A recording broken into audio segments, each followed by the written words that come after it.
Hey, welcome to Sam Radio. Today, I heard a new topic on 7200. That's something new I never heard in my life. I know about rednecks, but blacknecks, yeah, rednecks and blacknecks. Oh, well, I guess that's the new word nowadays, I guess. But, yeah. Hmm. All right, we'll be on 7200. Cousin's husband who was the ham in the LJ. He was the president of the LJ Ham Club. I think I told you that, but if I didn't, I told you again. Anyway, you would have really enjoyed him. Yeah, he died. I went to his funeral in Daytona. It was sad. And a few hams were there, including me. Well, I was at their club meeting the other night just to go, because I know a couple of people. So, and that was at the IHOP. It was a lot of fun. We all ate and drank and, told war stories and all that, and GRM stories. So it's a decent group. It's a younger group now running the club. Well, ask them if they knew the old President Hall. Hall was his last name, not Hell, but Hall. And his wife, her name was Jerry, Gerri, a female Jerry, not a male Jerry. And she was undercover Daytona police officer, undercover, strictly undercover. And you would hear some good stories, I'm sure. So ask them if they knew Hall there, Hall is the last name. He was on 2 meters a lot, too. Well, their next meeting's not for another month. I'm sure I'm not going to remember that, but I'll keep it in mind when I go see them, But I want to bring up old stories, It could be bad blood or something. I don't care. I just move forward. I got you. Well, be careful the bad blood. No, I'm sorry. I don't want to think about Bud, but the guy in Atlanta, the news director, left us at WSM. His name was Bud. It was easy. It's probably fine that he's not there anymore. But anyway, have a good news time.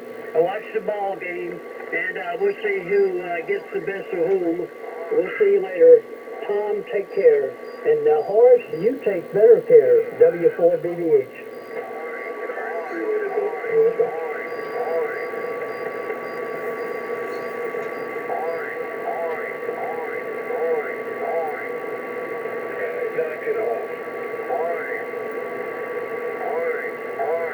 One commercial after another, after another, after another. We got 300 lots, 300, 350 that I could pay up to $1,000 for.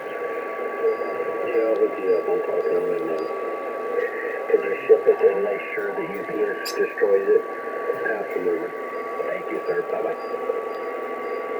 You did a Jeep commercial that, the third Jeepsters, they keep trying to get me to go do rock climbing on my truck, and I said, no, I'm not going to give you a YouTube moment where you got to pull me out of the mud. I went up with them one time and scratched the crap out of my truck.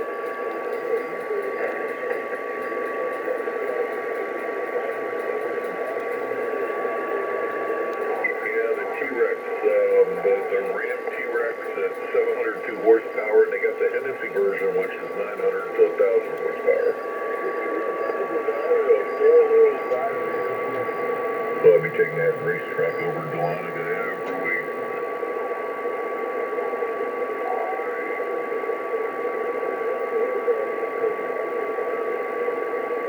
Yeah, it'll run 10s and a quarter. I mean, it'll be pretty fun to have.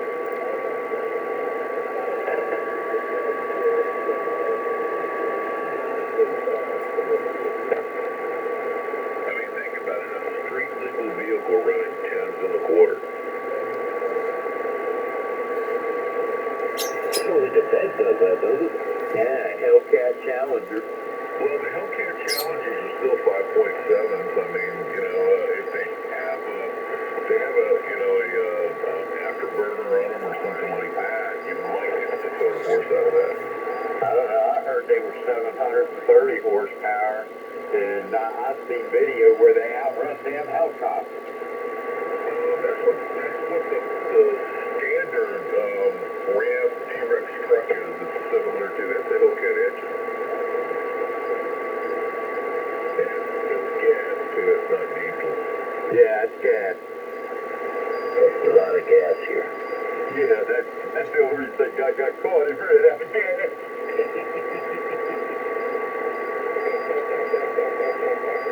But to make something here and quit making it okay, it's true for the sedan. But for the trucks, they're going to still keep making those, like even the Hemi. So, or the Hemi engine alone, the Hemi 8-cylinder. So I said, yeah, they're not going to, Ram and Dodge are not going to make them anymore. Yeah, that's true for Dodge, but not for Ram.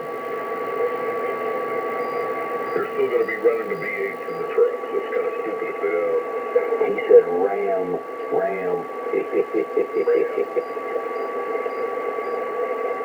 But in Dodge sedans, yeah, you can only see the big Hemis in them anymore. I wonder why you never see one of them Shelby Mustangs run from the cops like that. These people who buy Fords got more sense. I don't know. I bet that Shelby Ford Mustang outrun that damn Hellcat. Nobody's put that, Dodge or Ford, nobody has put that video up on YouTube. It's always been the Camaro. Everybody's trying to beat the Camaro. I mean, come on.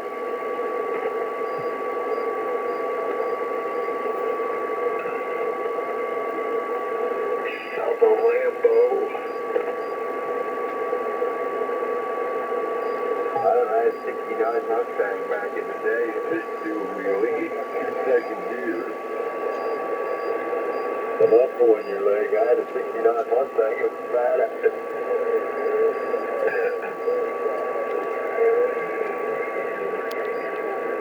I had a 69 Mustang in high school, and my dad helped me buy it, and it had a 351 Cleveland under the hood. And at 280.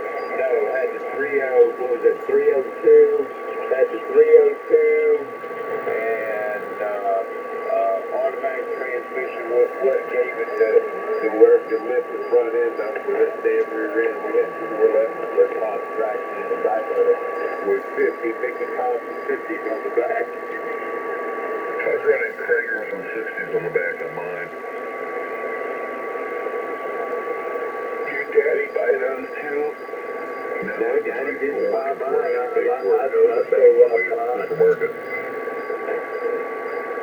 I sold our car. No, my dad helped me with, he paid for half of it. He said, if you give me half, I'll pay half, and then I bought the 69 Mustang with me. He didn't know there was a 351 under the hood. My dad, I like taking a hand out, isn't it? My dad bought me a car with a 69 Buick Skylark. Oh, I love that car. Yeah, but you like to have that car today. Oh, I know. Well, anyway, I had Kragers 60s on the back. I was on a budget, right? Because I was a high school kid working at a supermarket. But I put thrush mufflers underneath it, and what else did I do? And I wanted to sound kind of throaty, so that's all I could afford. Yeah, they were little skinny thrush. When I was in 11th grade, my daddy bought me a 1971 used Napa delivery truck with 3 on the tree. I love that car. 3 on the tree, the more age. And a buddy of mine had that in a American Motors Ambassador. It was an old U.S. Army surplus car. My first car was a 1963 Chevy 2 Nova. I paid $100 for it when I was working at Burger King. Oh, my first car was a 67 Chevrolet Impala. I paid $300 for it, and I bought it myself. And I was 16 years old. Yep, I was 50, man. I was so proud of that piece of junk. I wrecked my 69 Mustang racing. I hit a tree. Let's switch gears from vehicles and talk about everybody's first woman. I ain't never wrecked nothing. I hit a deer one time in my 93 Mustang. I tell you what, though, my next vehicle that I bought after a 69 Mustang I wrecked it, I bought a 74 Plymouth Satellite with 318 in the hood. Oh, that was a fun car. Oh, man, I'm telling you, man, I had traction bars. I went ahead and got the thrush muffler again, and I had a mural on the hood, and it was malfunctioning with clouds around an oak cluster. I had a Oh, big Pontiac is 53. I like that satellite. It had a cool look to it. Oh, yeah. It looked like a Grand, it was like Plymouth's answer to the Gran Torino. That 318 was kind of a zippy engine, man. I liked it. They put them in a lot of dusters. What was that little, that Valiant, that Dodge Valiant, 318, it turned it into a little race car. You know, though, when I got that thing, though, it had busted freeze plugs in it in the old days, and I had to go in there and pull the old ones out, you know, and they put the new ones in. I had to take the manifold off and bust my knuckles doing it. Remember the Slant 6? That motor went forever. In fact, they stopped making that motor because it wouldn't die. Said they would get 500,000 miles, no problem.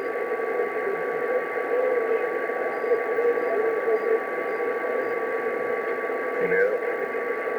And, you know, when they came out with that, everybody said, oh, they're going to wear out quick, you know, with the pistons laying, you know, more weight on one side.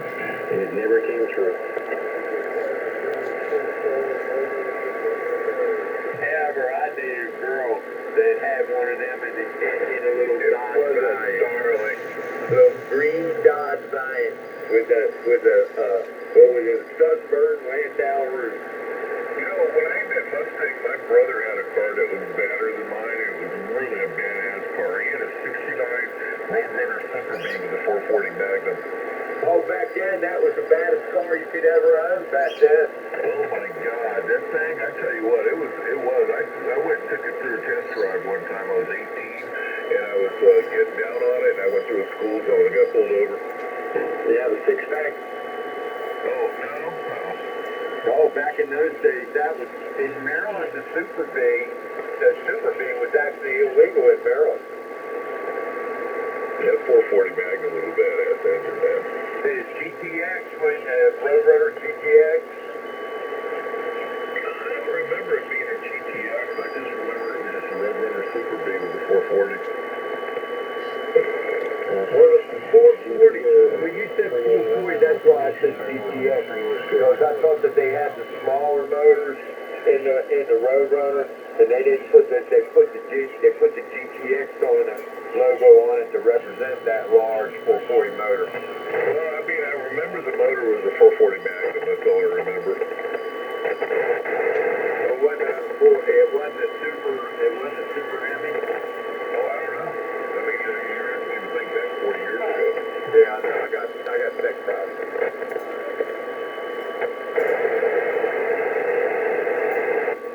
It was. I think that 440 Magnum was the Hemi.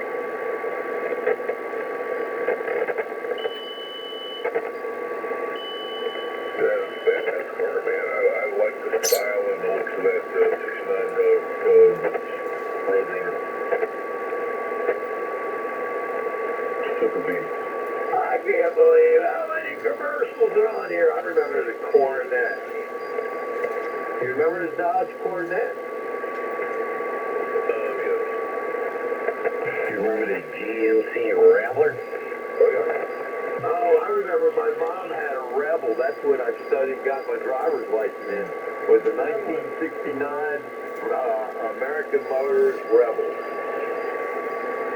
Well, that's the name of my truck now, is a Ram Rebel. Hey, this truck, how cute is that?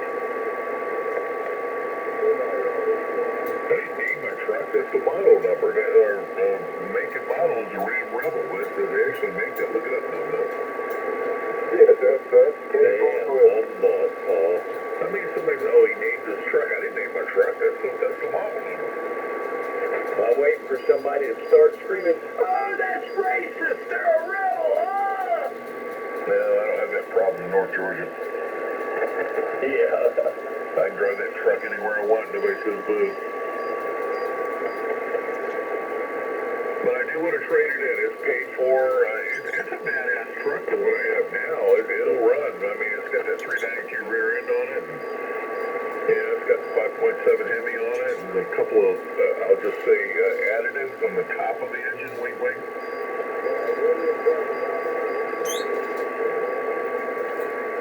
Yeah, I want one, dude. problem is, you gotta order them to build, and you gotta wait like 3 or 4 or 5 months.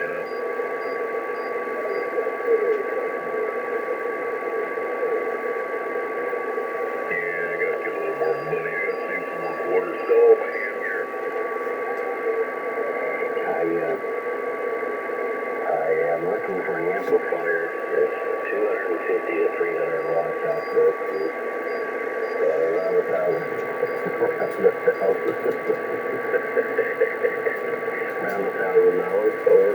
Yeah, well, you got the CB appliance operators. They've probably got one for you. Just paying. You gotta go to eBay and through there. Yeah, that's right. You need an amplifier when you have to say over after every transmission. Over. Over. I mean, they used to have a banner restriction on CBS on eBay, but now they're back on. Yeah, ain't nobody doing nothing about that shit. I look forward to the day that they move the trucker system to GMLRS and give us back 11 meters.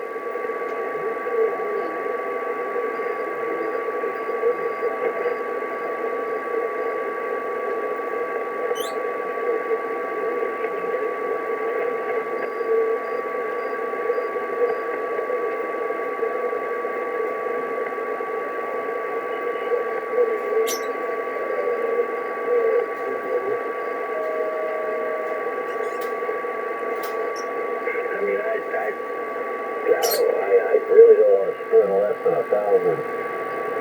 I need a couple of 100, 300 watts out of it, but I don't want to spend any less. I don't want to spend any less than $1,000. Over.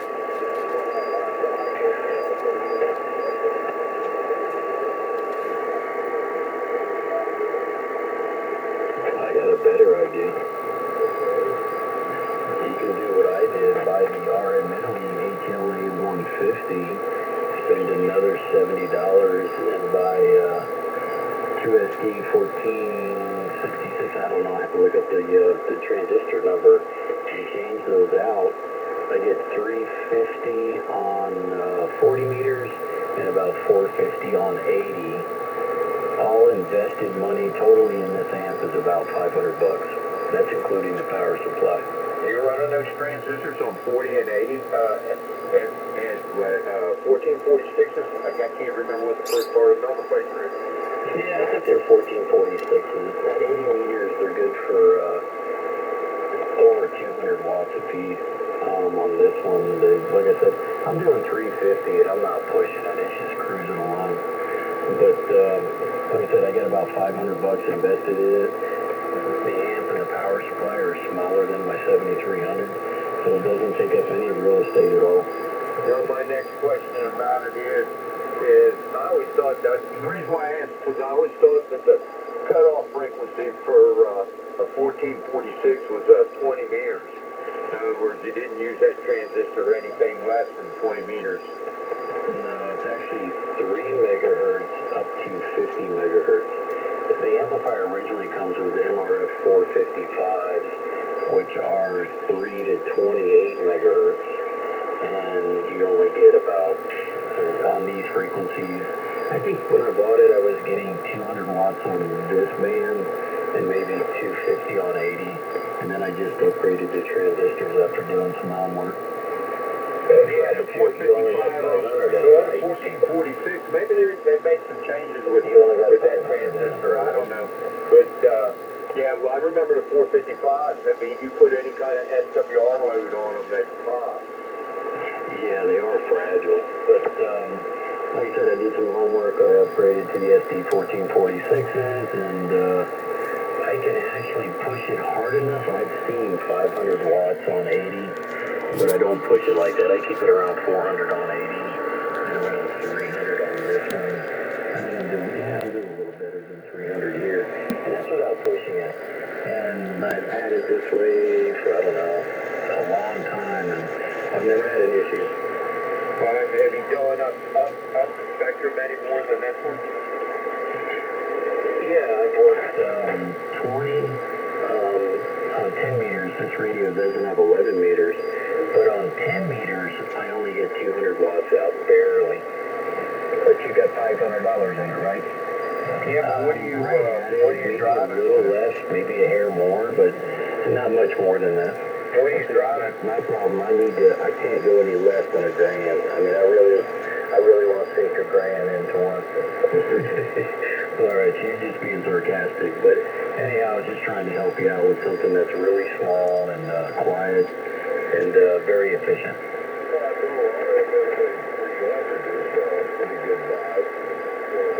Hell, I got one loose just over on the shelf. Yeah, well, I had one, Dan, and they're long. I mean, they are huge. They're 3 times the size of this little amp I got. And the one I had on 80 meters, you could get 425 out of it, maybe. On 40 meters, maybe 300. Pushing it hard if you had a high voltage power supply. Because it only has 4 MRF 455s in it. So, I don't know. Anyhow, that's what I run. It's a HLA RMIDLE 150 with SD 1446 upgrade transistors and 300-400 watts all day long.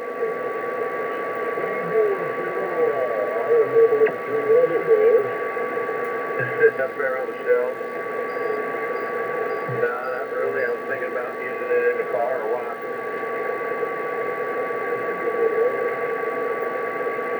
Yeah, I got a mid-lid up there that I converted to 10 meters, and I was thinking about putting that in the car.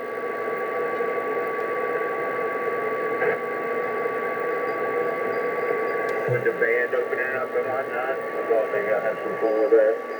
Yeah, I got a mid-lid that I got to switch it. It covers. It's a 23-channel sideband mid-lid, and there's a switch in it. It covers